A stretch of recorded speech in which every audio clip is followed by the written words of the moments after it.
Chapter 7. Now remember, Clemente said to the young man as they rode down in the elevator, he'll try and test you early. There's bound to be some shock, anger, whatever. At Dr. Nelwyn's replacement, address that first. Dr. Mont nodded eagerly. I have taken over patients before. I know what to expect.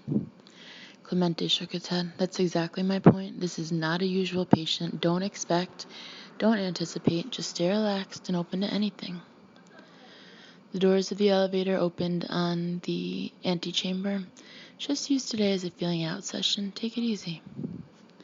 As you say, Doctor, Mont said happily. Mont was happy. This was his moment. His chance to show the senior staff at the Institute just how good he really was, that he deserved advancement and reward. And on a deeper level, Mont saw this as an opportunity to prove his theory of the case. After all, these senior people were so out of touch with today's realities that they wouldn't recognize establishment resentment if it bit them on their spreading asses. Mont had, after all, already selected the title of the paper he would write after it was all over. As he stood to the side, waiting for the door to be opened, he whispered it to himself. The proof of the fallacy of governmental brainwashing to improve the performance of the military. Did you say something, Mont? Clemente asked. Are you ready? No, sir. Yes, sir, he stammered out. Clemente walked over and held the younger man by the shoulder. Remember, we'll be monitoring everything. If anything happens, we'll be right in. If you think you're in trouble, just say the code word and we'll be there. Mont nodded with an amused expression on his face. This was just one more overreaction by the fogies. Yes, sir, he said. Clemente looked doubtful. Say it. What? The code word? Say it. Use it in a phrase like you would around him, in some way that he wouldn't notice. Mont was becoming bored with all this melodrama, but Clemente was head of the department. I would say something like, I was wondering if you ever had a chemical dependency problem. How's that? Fine. Clemente clapped him on the back as he moved off behind the guards. You'll be fine. But somehow he didn't sound convinced. Clemente walked out of the antechamber, through a narrow corridor over to the control room where Dr. Kaff was observing Newman through the monitor. You talked to him? Kaff asked without looking up. He'll do fine. Kaff looked up doubtfully. He is a young man in a hurry. A most dangerous animal under any circumstances, let alone. He nodded at Newman in the monitor. Newman, as usual, stood with his back to the door at the entrance to his bedroom. When he heard the door close and lock, he turned around smiling. The smile quickly vanished. Who are you? His voice was flat, atonal, his expression equally unrevealing. Mont smiled and held out his hand. My name is Dr. Pierre Mont. I will be taking over for Dr. Nelwyn for a time. Newman didn't move. Why? Mont lowered his hand but expanded the smile. I believe she's experiencing something of a family situation. Newman remained immobile. Why? Mont was pleased. Newman's reactions were textbook expected, so he responded with the textbook solution. I am sure she will return as soon as she can. In the meantime, she thought I might be able to substitute for her, as it were. As it were, Newman parroted. In the control room, Clemente was talking to himself. Easy, play it easy. He should be less vague, Kapp said as they both stared at the two men in the patient's quarters. Mont gestured at the chair. May I sit down? Newman studied the young man. No white lab coat, but a pale blue shirt with a white collar and paisley tie. His hair was longish but stylishly cut. He had shaved less than an hour before coming in, and Newman could smell the man's smugness. Harmless yuppie larva, Newman tagged him, but that didn't answer the more pressing question. Why had they substituted him for Nelwyn, and what did it mean for his plans? Newman nodded, taking a seat on the far end of the couch as Mont settled himself in the chair. This is a most comfortable chair, Mont said pleasantly. Do you like it? Do you? Mont smiled very much. He understood that there would be a few minutes of awkwardness. Is there anything you would like to know about me? I thought we might use today's session to get to know each other. There is. Mont nodded sincerely. You may ask me anything, Mr. Newman. How much do you weigh? Mont was genuinely thrown, but he quickly recovered. A most interesting question. Might I ask you why you asked it? Newman shrugged and leaned back on the couch. "You said I could ask you anything." Mont laughed a practiced, casual laugh. "I did indeed," he laughed. "I weigh approximately 75 kilos. Newman thought about it. 165 pounds, he said quietly. "More or less. And yourself?" Mont could feel the edges of a dialogue beginning. "More," was Newman's atonal reply. He stared up at the ceiling. "What's your IQ?" Standard attempt to take control of the conversation, Mont thought. "I'm sure I don't know," he parried. "What's yours?" "More." In the control room, Kaff turned to Clemente. If he challenges him now, it could mean disaster. "He won't," Clemente said without conviction. "He'll just ignore it. He wouldn't give up his leverage." Mont decided to take a different tack. "If I were to concede to you your physical and intellectual superiority over myself, might we move on to another area?" It seemed to work. Newman looked down and over at him. He smiled a genuine smile. "Why not?" he said in a friendly, if still cautious voice. "Very good." Mont reached up and loosened his tie. "I don't like these things," he said casually. Side note, can't say hate, it's a bad word. You have to say I don't like, or so I've been told. Anyway. He looked up at the camera conspiratorially. "But the senior staff around here, they insist." "Really?" Mont nodded. "They have a very strict dress code. It's a damn inconvenience. They control how we dress, how we act, even when we're not at the institute or on institute business." Newman leaned forward slightly. "That doesn't seem right." "No." Mont could feel that they were close, very close to establishing a deep rapport. "I mean," Newman continued, "you're an individual, right? You have a right to express yourself in any way you see fit, right?" "Right," Mont said, suppressing the urge to point up at the camera and yell, "I told you so." Newman slid down the couch until he was within a foot of the young doctor. "On the other hand," Newman said softly, "you do represent them. To patients, to the public, you should exude an image of confidence, professionalism, trust." He paused. "Don't you think the people who sign your paycheck have the right to that?" It wasn't the answer Mont had expected, but it was an answer. He carefully chose his next words. "So you believe in authority figures?" Newman smiled. "May I confide in you, Pierre?" He leaned forward. "You don't mind if I call you Pierre, do you?" "Not at all," said the excited young man. Newman nodded and continued in a conversational tone. "Pierre," he put his arm around him, "you asked me why I wanted to know your weight. Well, I'll tell you." He hesitated. "You see," he edged closer, "I wanted to know exactly how hard it was going to be to throw your lifeless body at the guards as they come rushing in a minute or so from now." He smiled a pleasant smile. "What?"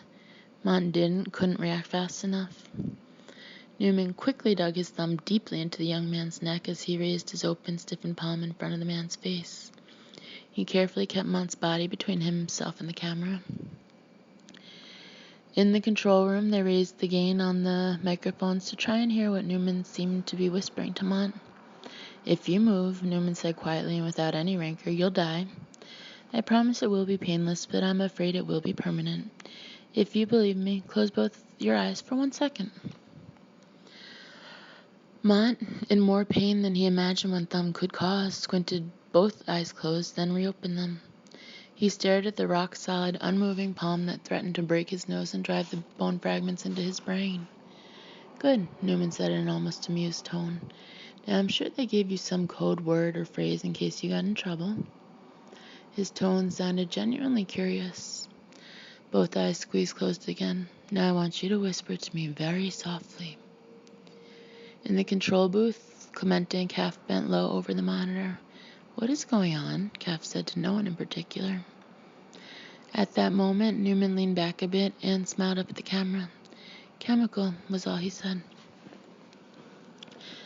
3 minutes later, the emergency security entry team stood poised in front of the closed, locked door to Newman's quarters.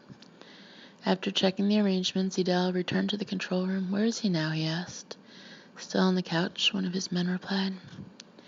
Edel nodded, walking over to Clemente and Kaff, who were huddled together. "Gentlemen," Edel began slowly, "we need to make some most immediate decisions." Clemente looked up at him. "What do you suggest?" Edel took a deep breath. "We prepared for this situation, planned and drilled. If it is your desire, my men will end this standoff in short order."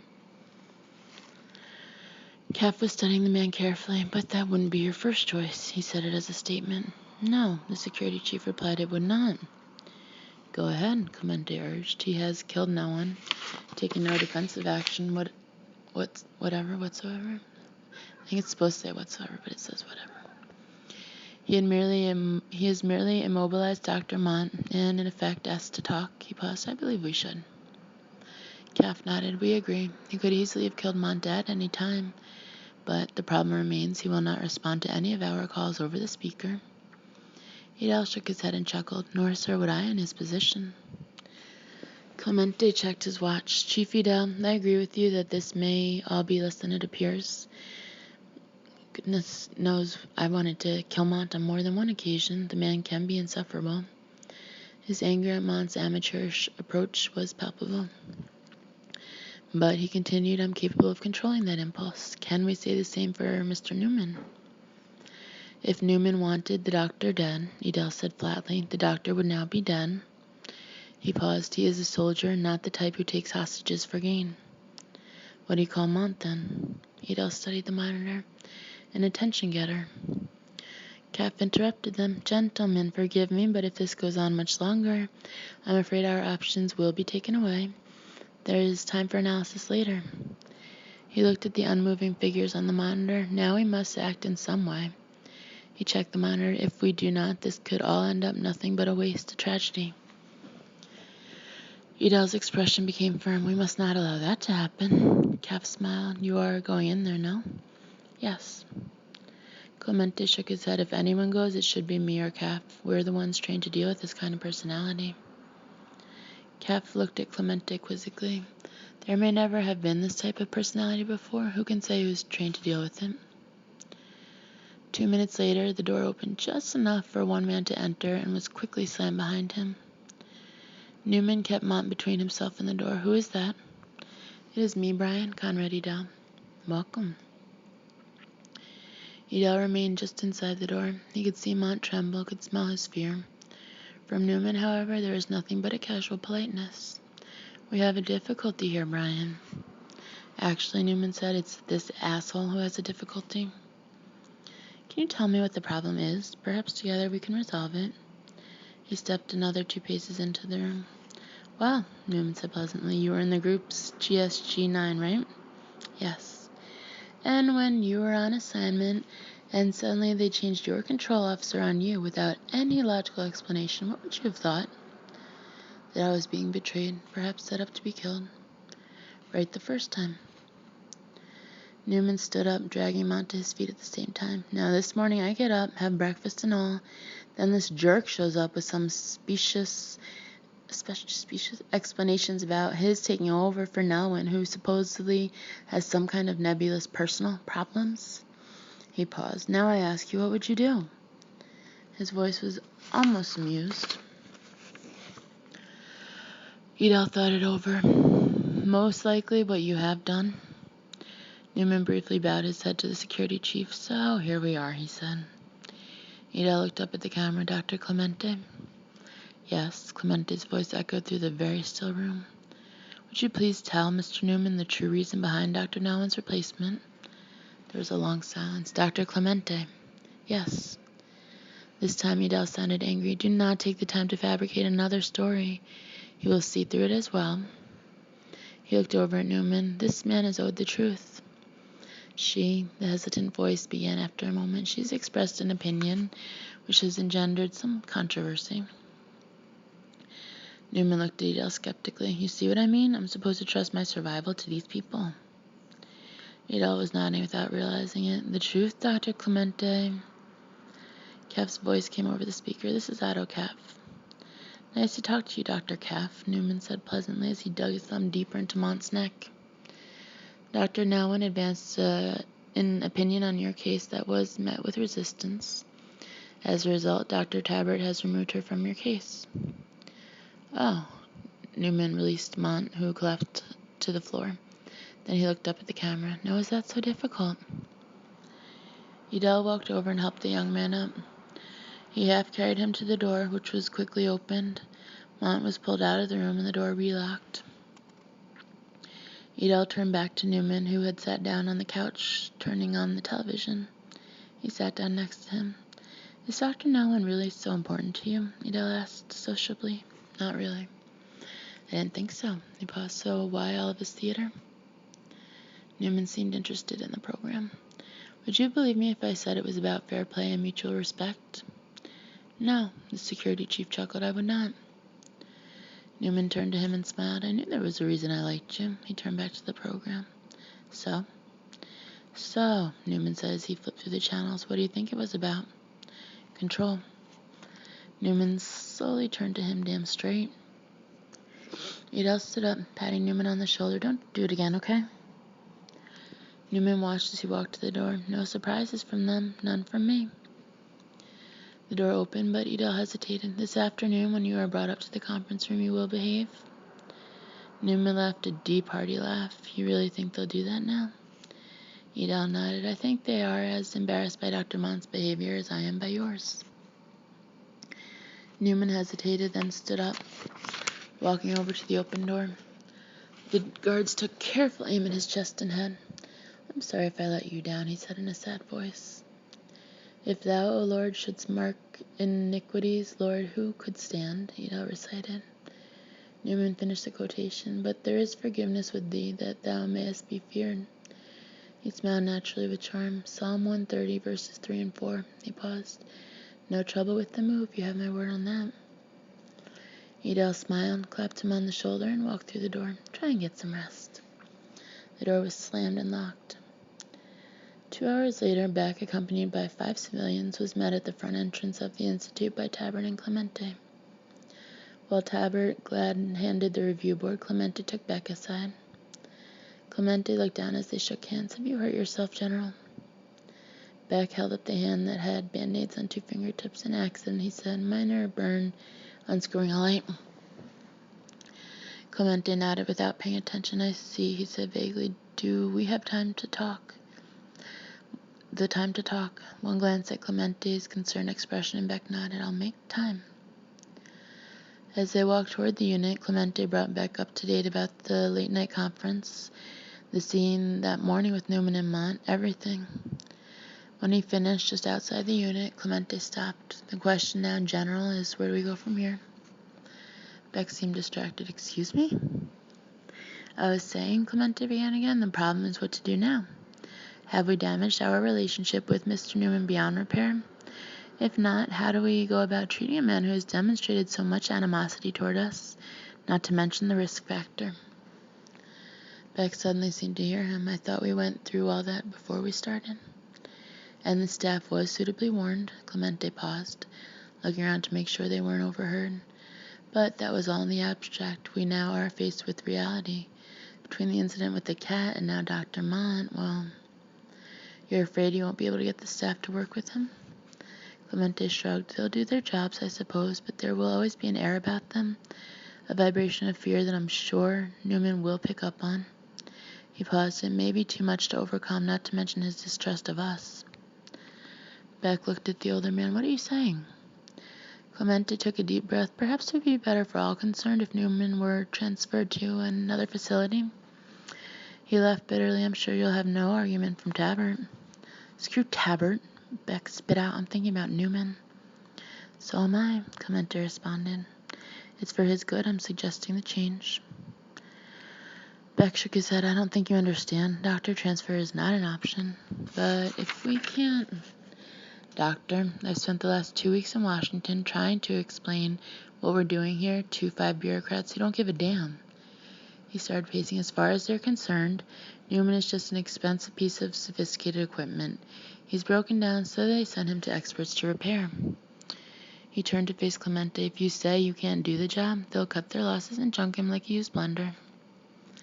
Junk him? Clemente looked confused. They'll smile, thank you for the marvelous humanitarian efforts you've made, then arrange for a special ambulance and escort to pick him up, to transfer to another facility, you understand? Clemente stepped closer and... Beck exhaled deeply. And somewhere between here and nowhere, Brian Newman will cease to be, disposed of efficiently, quietly, permanently. An uneasy silence settled between them.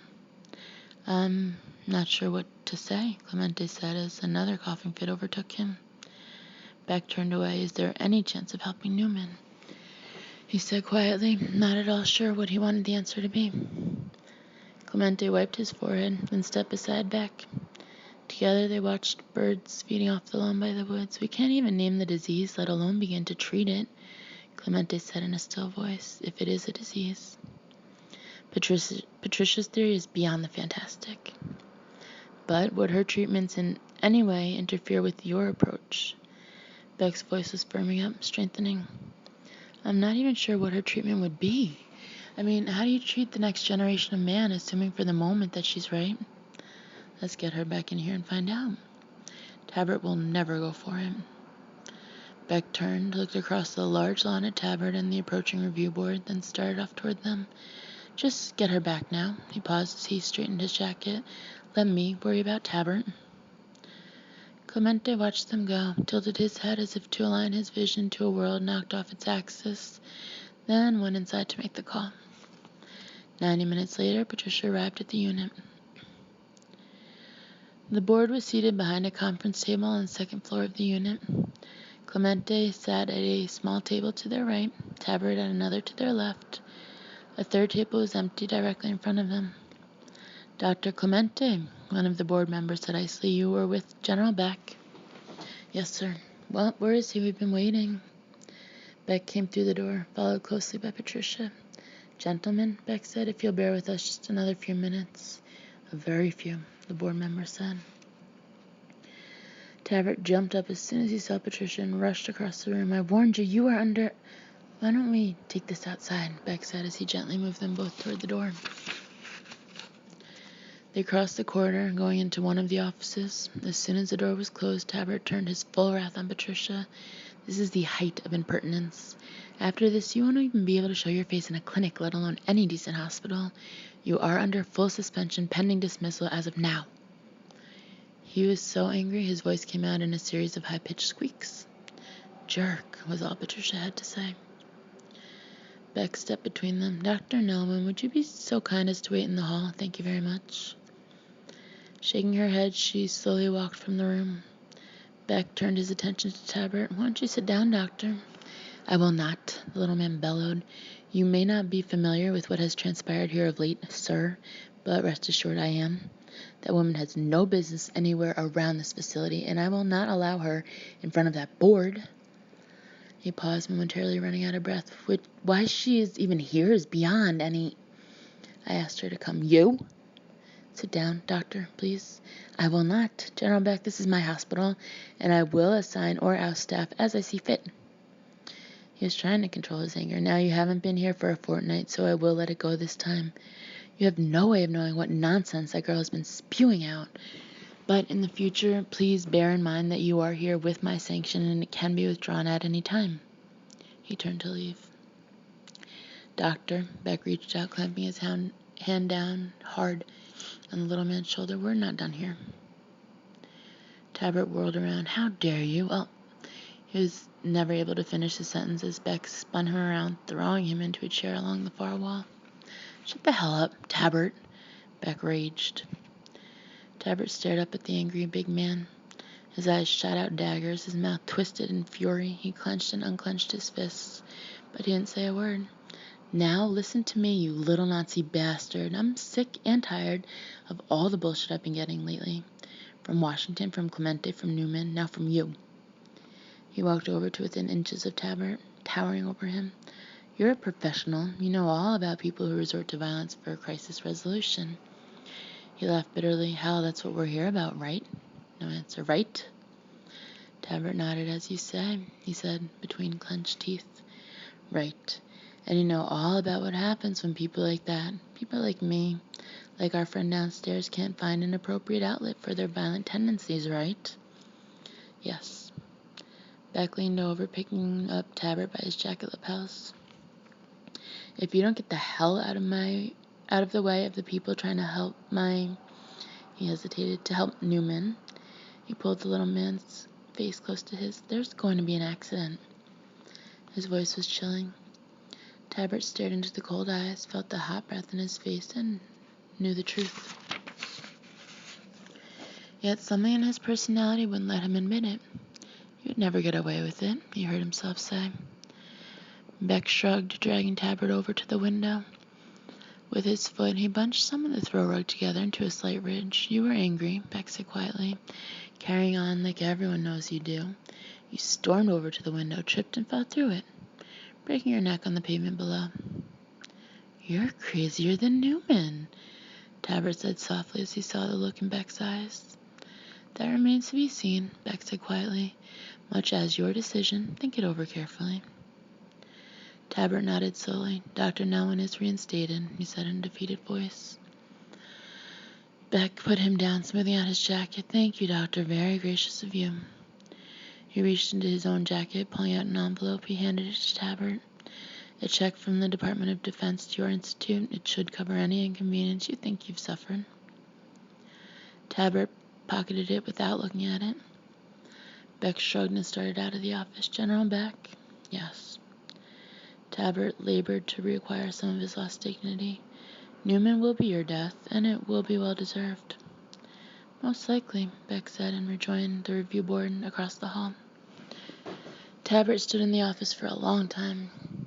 His mind raced over all the things he could and should do to Beck. Tell his government of the threats, tell the local police and have him arrested, confront him in front of the review board itself. But he told himself he must consider the good of the Institute first, always the Institute. The money from the Americans would allow it to continue much of its very good, very important work.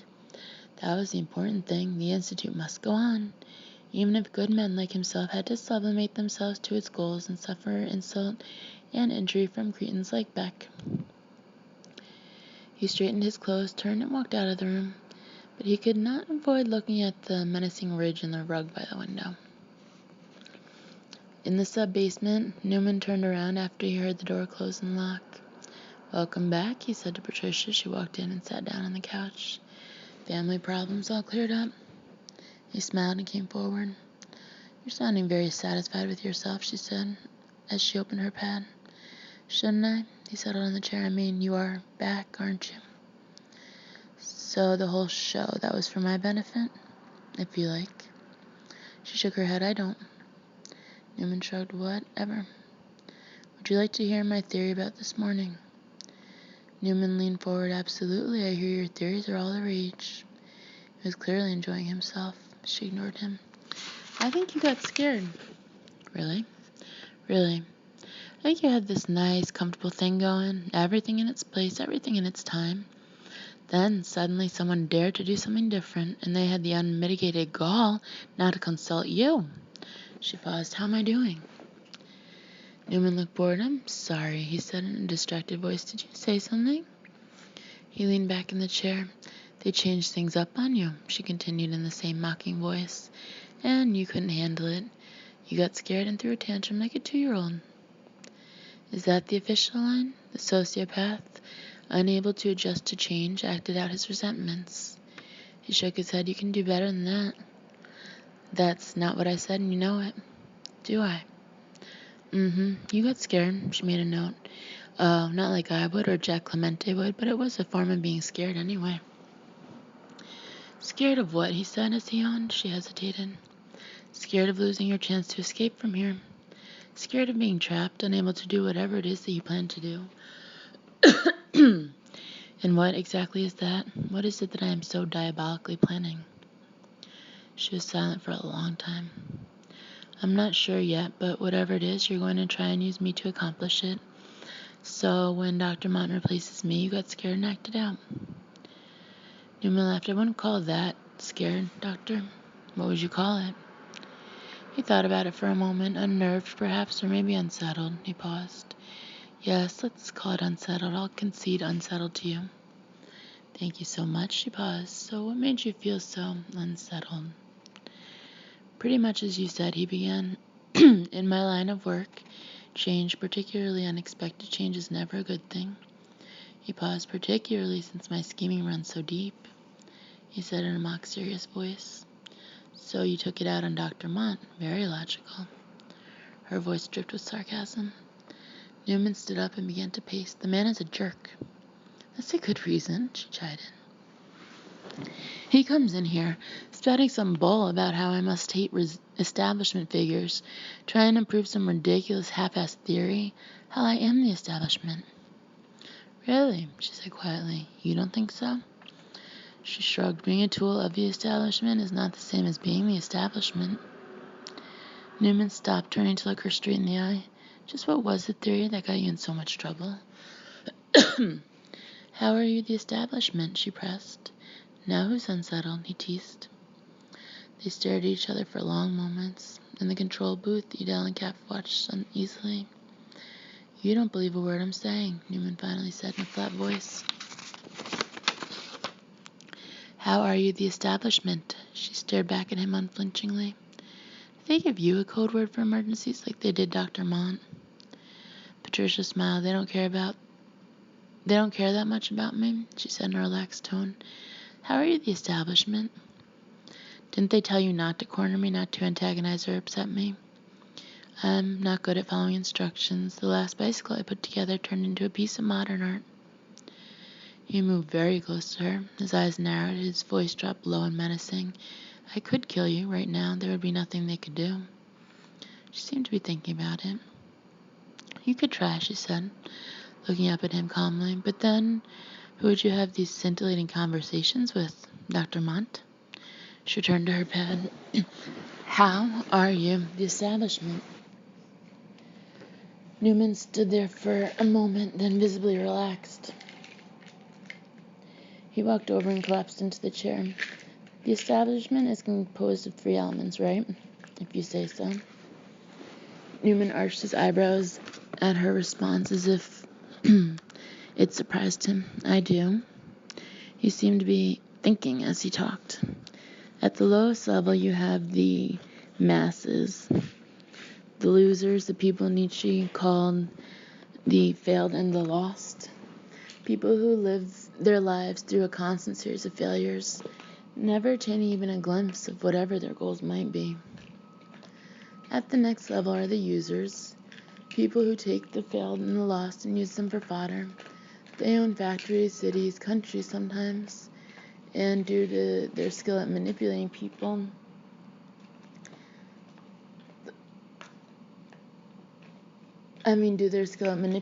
the lowest level, they rise to this middle point. They have attained some of their goals, realized some of their dreams, but they never quite get it all.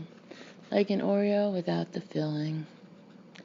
Patricia made some notes. But I thought Nietzsche didn't believe in a middle class. Newman looked at her scornfully. Nietzsche was talking theory. I'm talking reality. My apologies, she said with a smile. And the highest level of the establishment is... What was your theory about me? I wouldn't want to be accused of distracting you. You don't seem to handle that well.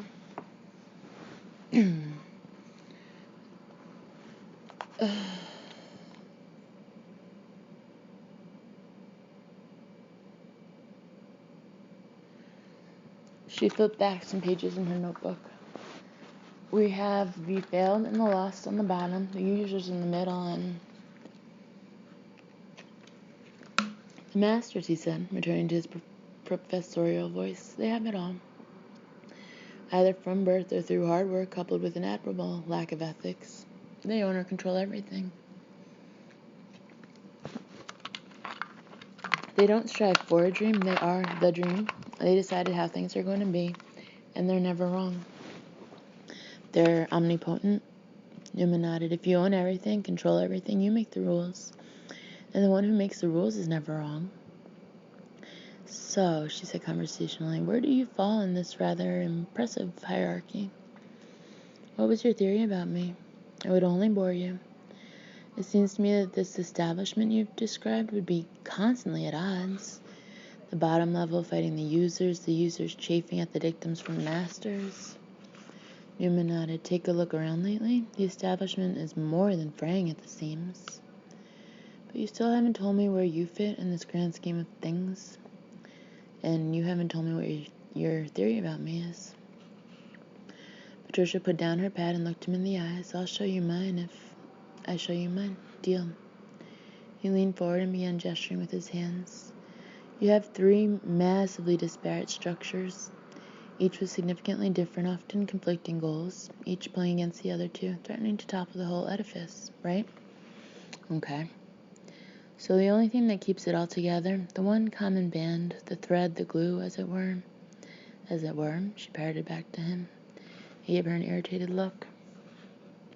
The thing that holds them all together is their hate, a commonly expressed, mutually held, deep, all-abiding hatred for the same thing.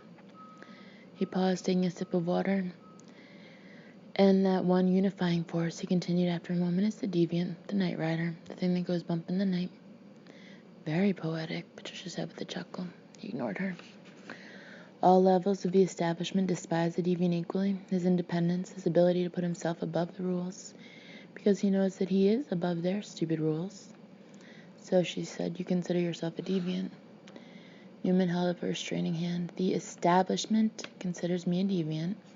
He paused. I prefer the Knight Rider analogy, personally. I thought you might, Patricia smiled. You were saying they all hate the deviant. He nodded. The lowest level because they don't have the guts to do what he does.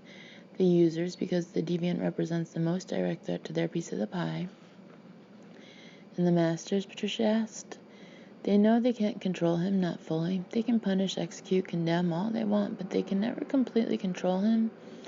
And control is what the masters are all about. He smiled at her triumphantly. By having the deviant around, they all have the opportunity to vent their anger against a common foe and not each other. He laughed. Hell, without me, the establishment would crumble from its own weight. Patricia started laughing. You just made all that up, didn't you? Newman looked disappointed. Did I? He paused. Your turn, Doctor. What is this theory you have about me? She walked over to the door and signaled for it to be opened. I'm not going to tell you, she said as the door opened. But you promised. I lied. Newman paused, a blankness coming over his face. Then slowly a broad grin spread and he started laughing, loud, genuine belly laughs. Brava, Doctor. He was applauding. Brava, Gaiman said. She turned back to him just before stepping through the door. Not match. He shook his head slowly as the laughter started to subside. No, he said with a smile, not quite yet.